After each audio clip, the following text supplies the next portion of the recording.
प्रश्न हे उपस्थित होतं की सुप्रीम कोर्टचा एक जजमेंट आहे, त्या जजमेंट प्रमाणे कोणी इंडिव्हिज्युअल आपल्यापैकी कोणीही असू द्या, त्यांनी पोलीस स्टेशनमध्ये जाऊन काही तक्रार दिलं की हे FIR मला रजिस्टर करायचं आहे, तर Lalita Kumari versus supreme government of India याच्यामध्ये सुप्रीम कोर्टाने हे आदेश दिलेले आहे की 7 दिवसाच्या आत पोलीस डिपार्टमेंटने ते FIR रजिस्टर करायला पाहिजे. आणि समजा ते रजिस्टर करण्यामध्ये काही अडचण असेल तर पोलीस डिपार्टमेंटने लिखितमध्ये त्याला सांगायला पाहिजे की याच्यामध्ये FIR या कारणाने रजिस्टर होऊ शकत नाही. पोलीस डिपार्टमेंट फक्त पोलीस स्टेशनमध्ये आपली तक्रार अर्ज घेऊन त्याच्यावर बसू शकत नाही, त्यांना काहीतरी कारवाई करावंच लागत आहे. आता आम्ही जेव्हा त्यांना हे सगळं समजावून सांगितलं की तुम्ही जोपर्यंत FIR रजिस्टर करणार नाही तोपर्यंत त्याच्या MPID मध्ये त्याचा केस रजिस्टर होणार नाही. MPID मध्ये त्याची जे प्रॉपर्टीज आहे ते प्रॉपर्टीज ते प्रोसेस होणार नाही. मग हे चैनसुख संचेती आणि त्यांच्या डायरेक्टर्सला वेगळा कानून का? मग सुभाष आंबडलाही सोडा, मानकापेलाही सोडा, सगळ्यांच्या विरोधात सेम प्रकारचे FIR रजिस्टर,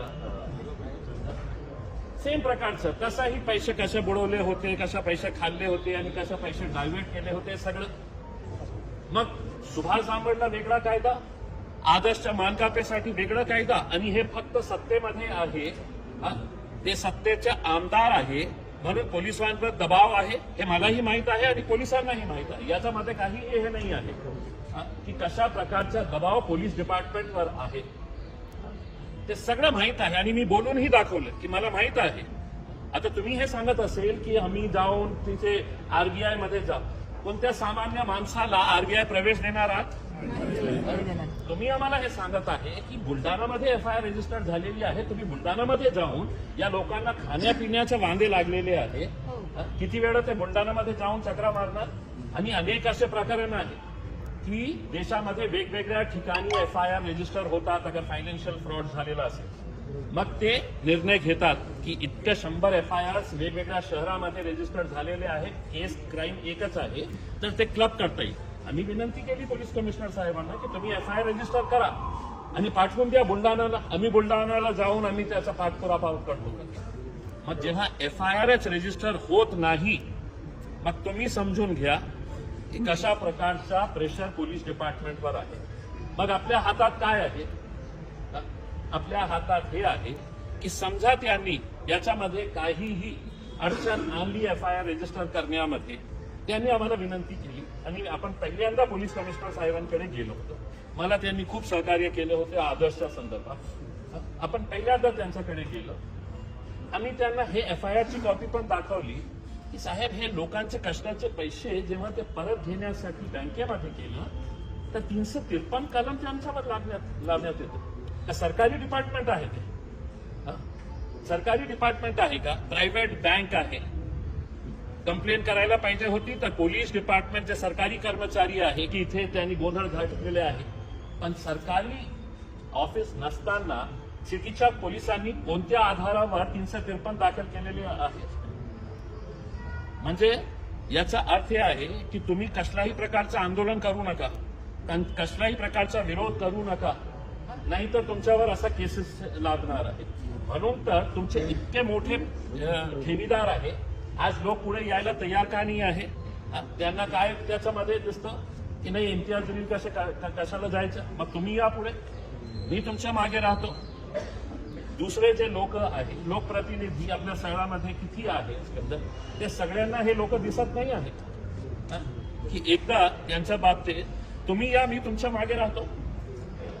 पण हेही नाही करायचं कारण तुमच्या फक्त सत्ताधारी खूप मोठा पैसेवाला माणूस आहे ते चैनसुख संचेती, मग पैसे देणार नाही असे. तर आम्ही पोलीस कमिशनरांना सांगितलं की साहेब ठीक आहे, आम्ही पहिल्यांदा तुमच्याकडे आले. मग त्यांनी आम्हाला हे सांगितलं की मला थोडासा टाइम द्या, मी स्वतः माझा लेटर हेडवर बुलढाणामध्ये जे त्यांचे ऍडमिनिस्ट्रेटर आहे बँकेला पत्र पाठवतो की यांचे पैसे कोणीतरी सांगितले की ऑक्टोबरमध्ये 50% मिळणार होते, त्यांनी पत्रकार परिषद 1 रुपया मिळालेला नाही. आपण पोलीस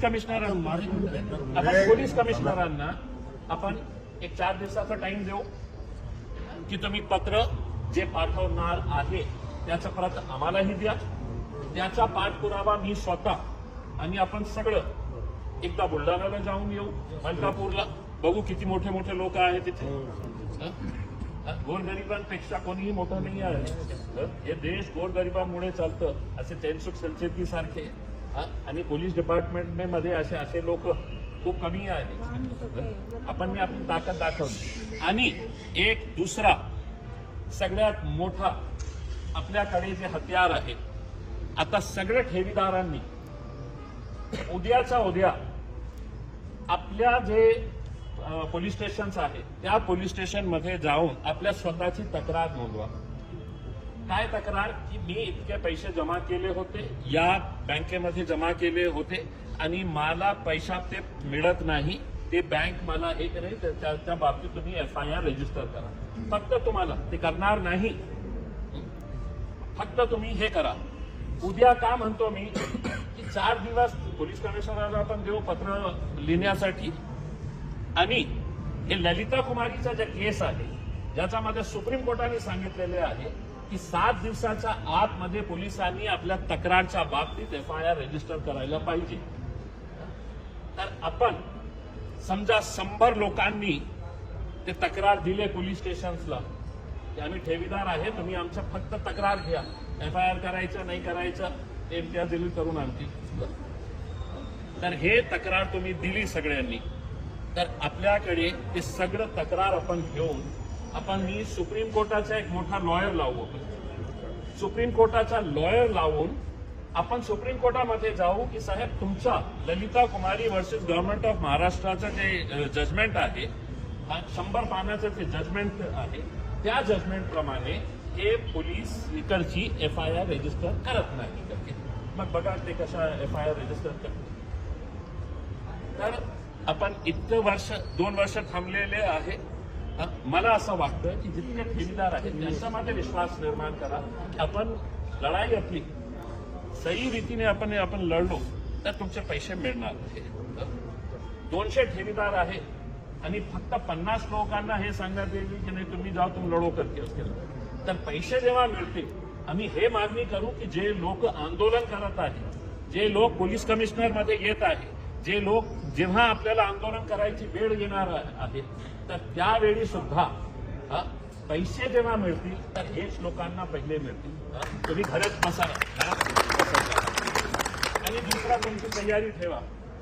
जेव्हा कधी मुख्यमंत्री साहेब या शहरामध्ये येत असतील तर तयारी ठेवा. आम्ही तुम्हाला हाक दिली की चला चलायचं आहे आपल्याला. मुख्यमंत्र्यांना प्रश्न विचारू किंवा मोठे मोठे मंत्री आले तर त्यांना प्रश्न विचारू की याच्या बाबतीत आपण काय निर्णय घेणार आहे. आता 2 वर्ष तुम्ही ज्या प्रकारे आतापर्यंत लढत आलेलो आहोत त्याच प्रकारे तुम्ही लढत राहणार असेल तर अजून 10 वर्ष तुमचा पैसा मिळणार की आयुष्यभर तुमचा पैसा मिळणार नाही. ज्यांना जे भाषा करते त्या भाषामध्ये तुम्हाला बोलावंच लागणार. ते करण्याची आवश्यकता आहे. आता आपण सुरुवात केलेली आहे. आपण निवेदन दिलेलं आहे पोलीस कमिशनर साहेबांना. या निवेदनची प्रत मी आपल्यालाही पाठवत आहे आणि कृपा करून थोडा वेळ काढा. उद्या पोलीस स्टेशनमध्ये जाऊन फक्त इन्व्हर्ट करून घ्या आणि ते सगळे इन्व्हर्टची प्रत जी आहे ते माझ्या ऑफिसला आणून द्या. माझ्याकडे 100 हे आले तर 8व्या दिवशी मी सुप्रीम कोर्टाकडून आदेश आणला FIR रजिस्टर करण्यासाठी. 8व्या दिवशी तुम्ही हे केलं कारण नियम आहे. आम्ही नियमाच्या बाहेर कुठेही जात नाही.